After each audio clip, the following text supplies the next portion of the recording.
Am I the a-hole for refusing to meet the biological child I do not claim? Plus update. Original post. When I, 28 male, was 16, I was groomed and later essayed by today's standards by my manager, 23 female at the time. She had gotten pregnant. Now that child has reached out to me. It has gotten to the point that they are stalking me online. The mother contacted my girlfriend, who is rightfully upset.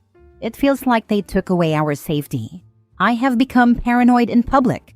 Everyone that I talked to about this, including my boss since he noticed my work has been slacking, has told me that I owe this child a meeting, that every child has the right to know who their parents are.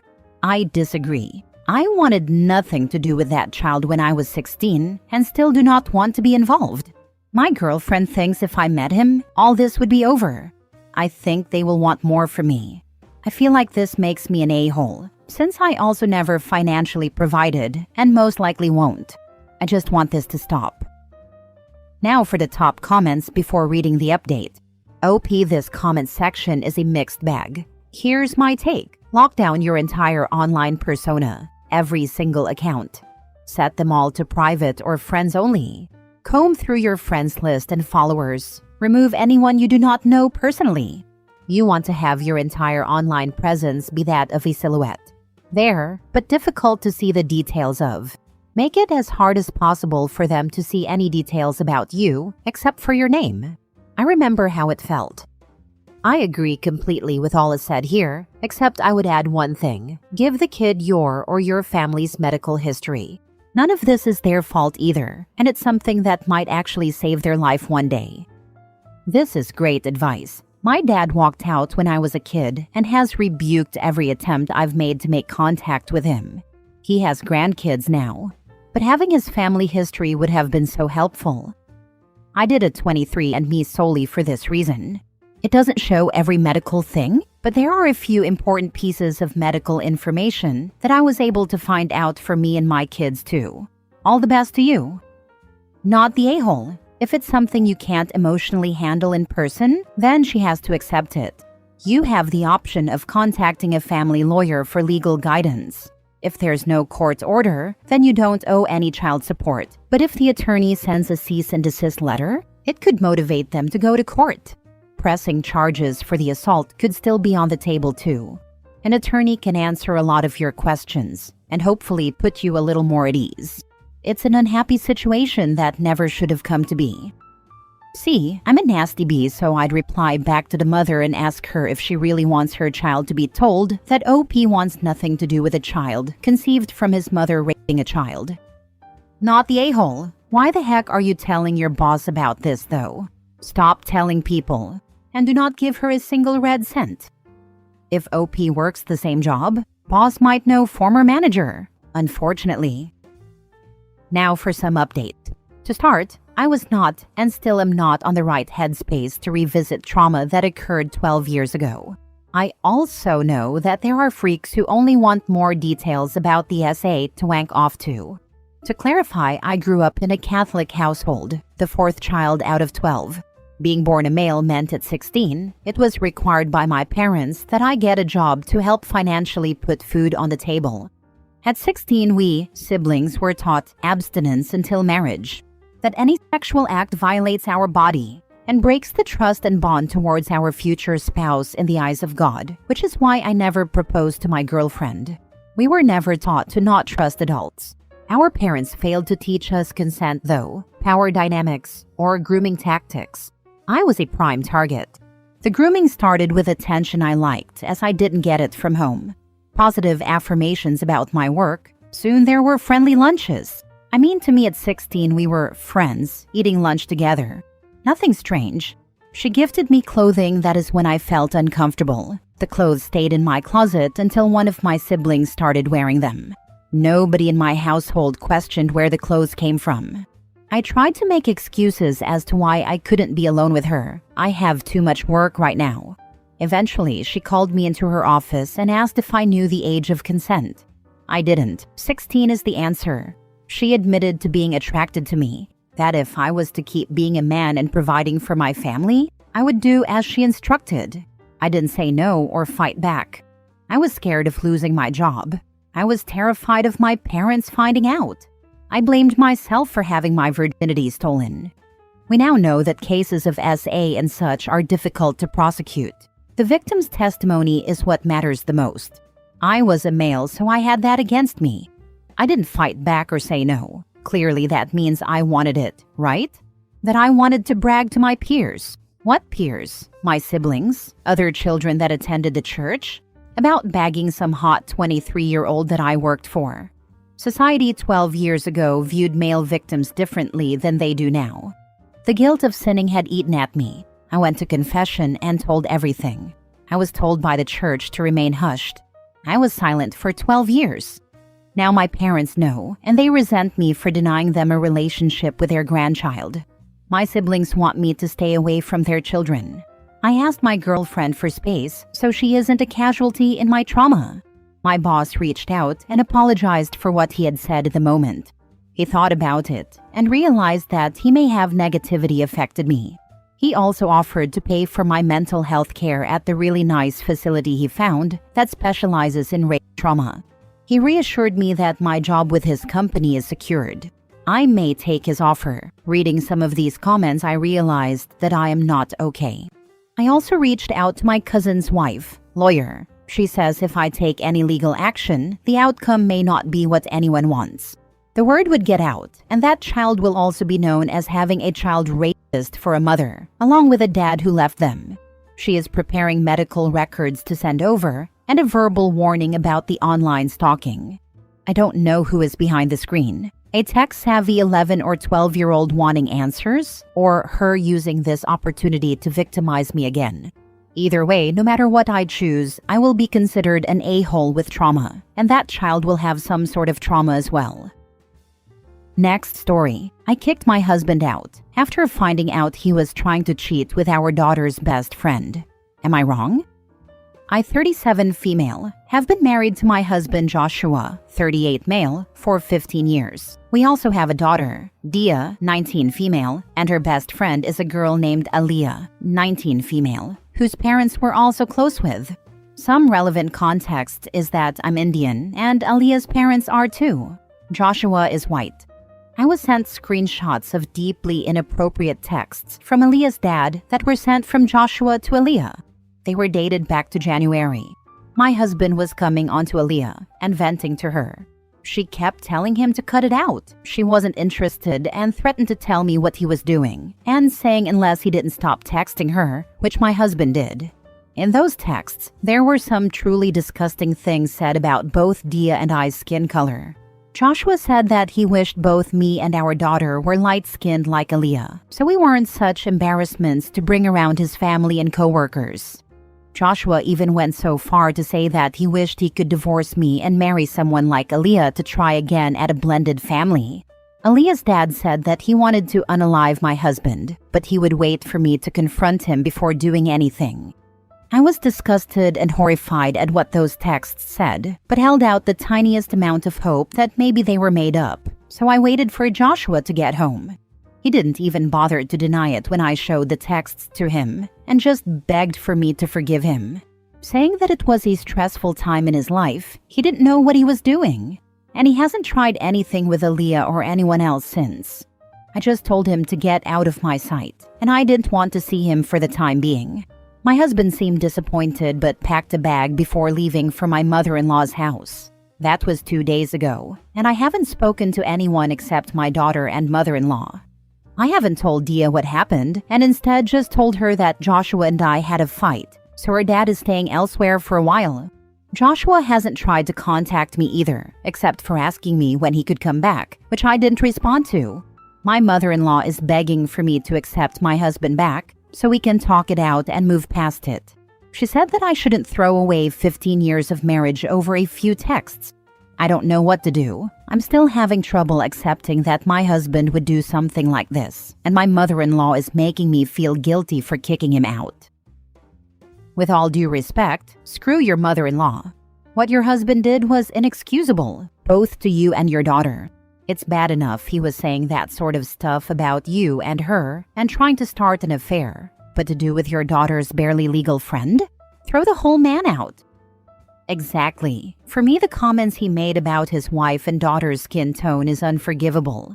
Obviously, the rest is bad, but to talk about her like that to someone else? F that. It wasn't just someone else, it was his daughter's best friend. Thank goodness she cut that nonsense out ASAP. Screw that POS and his mom. I'm sorry you're having to experience that. I would have a sit down with your daughter though, and be honest and explain everything. At 19, she's old enough to know and handle the truth. This will affect their relationship moving forward, but at least she will have the knowledge to make her own choices and protect herself, future friends she brings around, and possible children in the future. Honestly, I just want to protect her from the pain she would feel from knowing that her own father said such awful things about her, and the fact he would go after her best friend.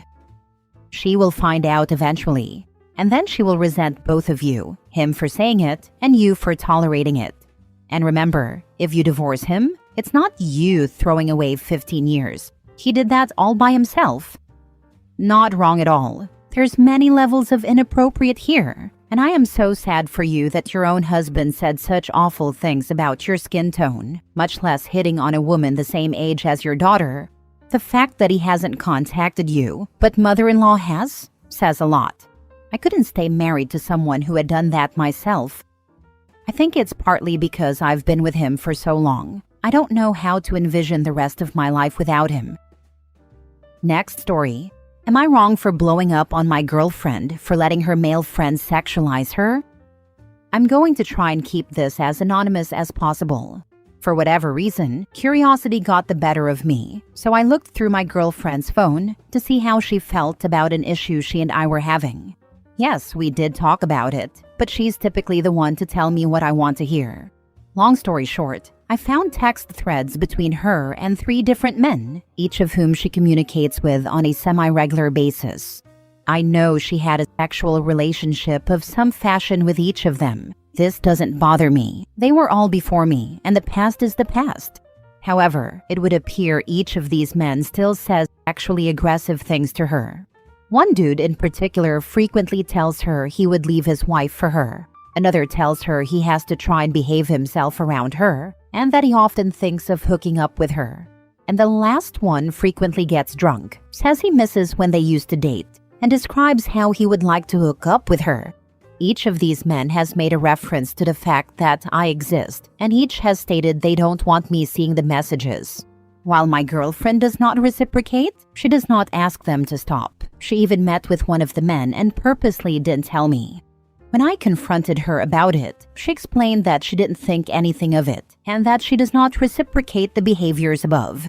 I expressed my concerns that these men don't seem to respect our relationship, given that they know about me, and continue to say sexually aggressive things. I know I was wrong to look through her phone, and I absolutely blew up on her for allowing it. So, am I wrong for having this reaction? Edit. She has blocked their numbers after I expressed my concerns. Those aren't male friends. Those are males that want in her pants. Huge difference. It's your relationship and your comfort level. If it were me, she would need to cut off contact with that type of behavior, or I would be gone. To be honest, the fact that she even entertained/allowed it in the first place would be enough for me to leave. You can force her to block them, but it doesn't change how she feels about them or her response to, at a minimum, the attention and validation that she clearly loves. She took it even further though and hid it willingly. There's no way I'd continue a relationship with this person, even if she blocked them all immediately. The trust would already be heavily shattered. I think part of what makes someone ready for a great and healthy relationship is understanding that a scenario doesn't have to involve actually sleeping with someone else to still be a bad idea to allow. No one is even talking about the fact that she met with one of them and purposely didn't tell you. That's not just a red flag, that's an entire act. She hid it from you because she knows it's wrong, and she feels like it's cheating. Jesus Christ, you don't need to know anything else.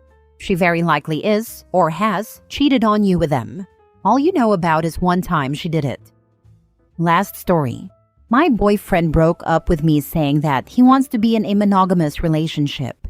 Am I wrong in challenging him about the actual reason? My boyfriend is 23 and I am also 23. We have been in a relationship for 4.5 years. We had our ups and downs, but our relationship was overall a happy one. He was the one who wanted to live together, in fact. We have been living together for 2 years. We still live together, but he is planning to move as soon as he finds somewhere suitable. We have had a polyamorous relationship nearly the entire time that we were together. Even a few months ago, he was making plans with me for our future together and about moving to another place together when our lease ends. However, last week, he told me out of nowhere that he doesn't want to be in a polyamorous relationship and that he also ended things with his secondary partner for the same reason. I'm having a hard time believing him because if he wanted a monogamous relationship, we could have been in one. I do have a secondary partner too. And when I tried to have a discussion about our relationship possibly being monogamous, if that is what he wants, he said that he didn't think I would want to be unfair to my secondary partner, and so he didn't ask. My problem is that he never asked me, just went to a breakup straight away. It's for this reason that I don't believe he's telling me the real reason. Maybe he thinks this is an easy way out without resolving whatever issues he has with our relationship, but he's not interested in talking at all. Thinking about what is really going on has been driving me crazy. One of my friends said that I should try to find out if he's found someone who is only willing to have a monogamous relationship. I am going to ask him about this, but I wonder if he will lie about it. Am I wrong for confronting him about the real reasons? I asked the girl who was his secondary girlfriend whether he had discussed this with her, and she said that he only told her that he wants to now be in a monogamous relationship. Now for the comments before reading the mini update. Well, you didn't really say if you would have chosen a monogamous relationship if given the option, but it's also possible he wants to meet someone who has simply never been interested in polyamory going forward. I guess I don't really know why you mistrust his answer. No a-holes here, so long as you're respectful when you ask. But don't tell yourself it's the mystery of it all that's eating you up. I can be in a monogamous relationship, if he wants that. I don't believe him, because he didn't once discuss the possibility of us being monogamous before telling me he's ending things. Sorry, but he broke up with you and the other partner too. He doesn't want a monogamous relationship with either of you since he was in a polygamous relationship with both of you. It's just what he wants to do, and you should respect that preference. I think you should let it be. He probably wants a clean slate and with someone who wants the same as he does. This could just have become a sudden realization for him, and he probably wasn't as happy as you were in a polyamorous relationship. Leave him alone, and find someone who wants what you want in a relationship. I agree. It doesn't matter what his reasons are. He wants out of the relationship? Just let him go. It's like OP wanted it more complicated than what he explained. Sometimes it's a simple and short explanation. He really doesn't have to explain more. Edit. Found out today that there is a girl that he is doing this for, except that it's not someone new. It's someone he has known through his sister for a while. Previously, she was in a relationship, but has been single for a few months, and he recently found out that she was single and tried to be with her. She told him she was interested, but only if he would be monogamous with her. He agreed to this, and that's why he broke up.